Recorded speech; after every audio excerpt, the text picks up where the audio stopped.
Good morning, everybody. Today I'll be talking about the impact of router-based load balancing on DNS censorship measurement. So let's talk about censorship measurement. So censorship affects hundreds of countries and billions of people. In response, censorship measurement studies have been produced that try to answer various questions about censorship, like what is being censored, how is it being censored, how does censorship change with time, things like this. Now, many of these censorship works use this technique called remote measurement, in which they send sensitive packets from outside the country being measured into the country that is experiencing censorship, and they use the results to infer the presence or absence of censorship. Now, this is really convenient because it requires no user participation inside the country. Now, many of this prior work has largely focused on the scale of censorship, but then they have also noticed some forms of non-determinism in the results. This can be in the form of absence of censorship when you really are expecting censorship to be there, but this has not been explored in great detail. So let's look at some of the non-determinism seen. So here is a graph from our prior work that on DNS censorship measurement that shows the inconsistencies in measured censorship. So here we observe this kind of smearing effect happening, which indicates some kind of heterogeneity in the observed censorship. Now, this was originally speculated to be because of some form of geolocation errors or a feature of the Great Firewall, things like this. But what is really happening here? So additionally, other works have also noticed non-determinism in the form of varying levels of censorship just based on changing the probes. And also, sometimes the reset packets could not successfully tear down a sensitive connection for certain series of clients and servers. In fact, some prior work have also speculated that these non-determinisms can be caused by changes in the route between experiments. But from prior work, we know that given a fixed source of parameters, the route taken by a packet is very stable with time. So what is going on here? So let's look at a potential cause for this non-determinism. So something well understood in the networking community and completely unrelated to any form of censorship measurement is this technique, is this phenomenon called equal cost multipath routing. Now, this, Augustine et al. Was one of the first works to explore this in great detail, and they found that in their work from 2010, they found that up to 72% of the paths in their experiment went through at least one load balancing router. Now, this is from 2010, and the numbers have only increased with time, and recent work shows that. Now, they also found the fields that are responsible for router load balancing decisions. Let's take a second to look at particularly focus on these two fields, the source IP and the source port. So essentially, randomized selection of the source port can significantly potentially change the path taken by a packet. Now, given this knowledge, how does this intersect with censorship measurement? So this is where we come in. So our work really explores the impact of equal cost multipath load balancing or routing on the results of DNS censorship measurement. So here is an example of the kind of behavior we are looking for. Here are two DNS queries to the same destination with the same sensitive domain, but the only difference is in the source IP. These are two source IPs in the same subnet. Now, the first question is, can these two different queries produce different network paths? Now, prior work has shown that they do, but then does it apply for DNS censorship measurement? The answer is yes. And do these changes in path correspond to changes in censorship results? The answer to this, shockingly, is also yes. And finally, we want to understand why this phenomenon is taking place. To this end, we build and deploy BreadCrumb, which is a methodology and associated tool that is able to find changes in censorship as a consequence of changing source parameters, especially the source IP and the source port.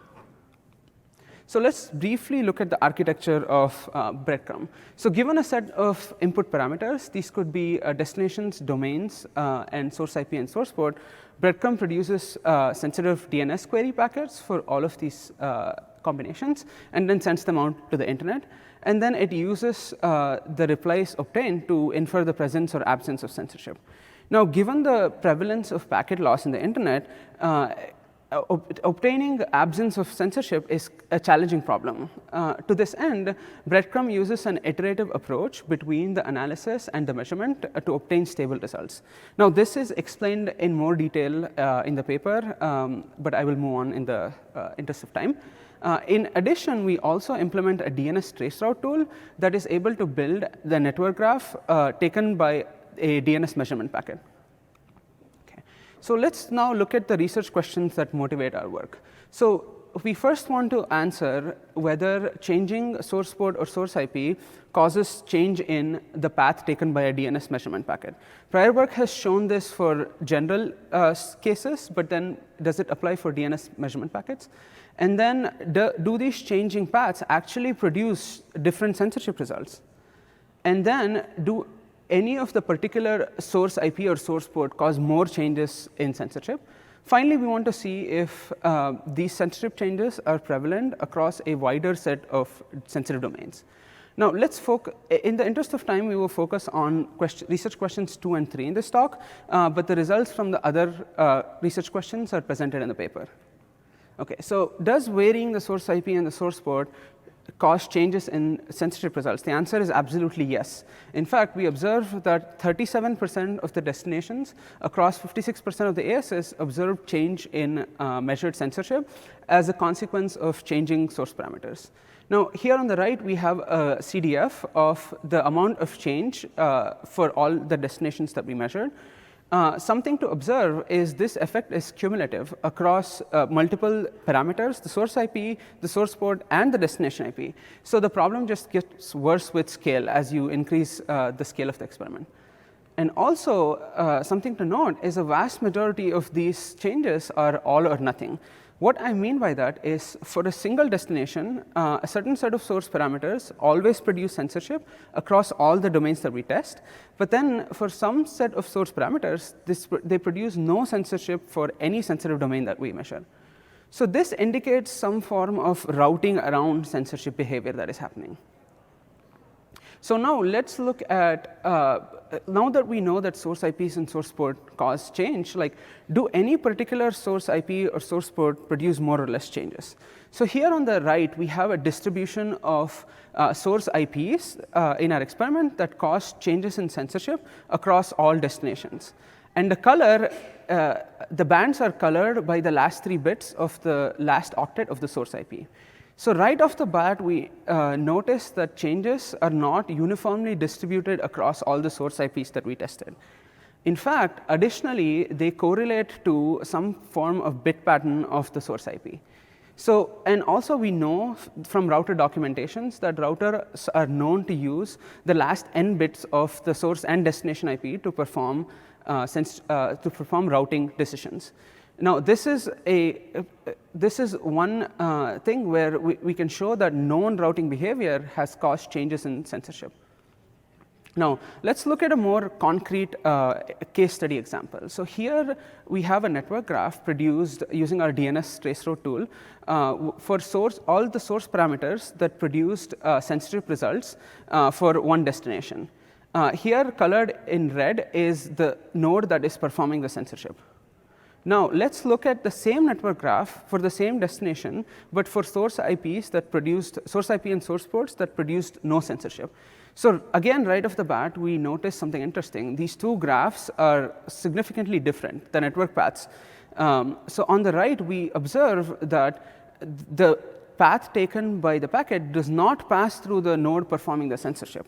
So this further indicates that this is some form of routing around censorship that is happening. And additionally, it shows that simply changing the source parameter of the measurement packet can cause changes in the network path, which causes changes in the censorship results. So let's summarize all the results from our talk here today. So we have shown that changing the source parameters, source IP and source port, can change the path taken by a DNS measurement packet. And in turn, these changes in the path can result in changes in censorship results with up to 37% of the destinations across 56% of the ASes affected. And we also found interesting correlations between the changes in censorship and the bit patterns in the source and destination IP. And finally, we saw a concrete example of network graphs which show that changes in source parameters can cause changes in path, which can cause changes in censorship. Okay, so finally, let me summarize. We learned a lot during this study, so we want to give some recommendations and takeaways for future censorship measurement tools. So let's start with selecting source parameters. So we clearly saw that there was a correlation between source IP and changes in censorship. So these studies must carefully select source IP based on the bit diversity of the last n bits. In addition, in our study, the changes in censorship were randomly distributed across source ports, but this may not be true for all studies. So these researchers must also carefully select source port randomly from the ephemeral port range. In addition to source IP, destination IPs must also be selected based on the bit diversity of the last n bits of the destination IP. And packet loss is something we discovered is very prevalent on the internet, and this can manifest in the form of absence of censorship. So these studies must be careful to perform like repetition to establish stability. Finally, any study that performs path reconstruction must be careful to account for router load balancing when they perform these studies, and our DNS traceroute tool is something that they can use to perform this. Thank you, and I'll open for any questions.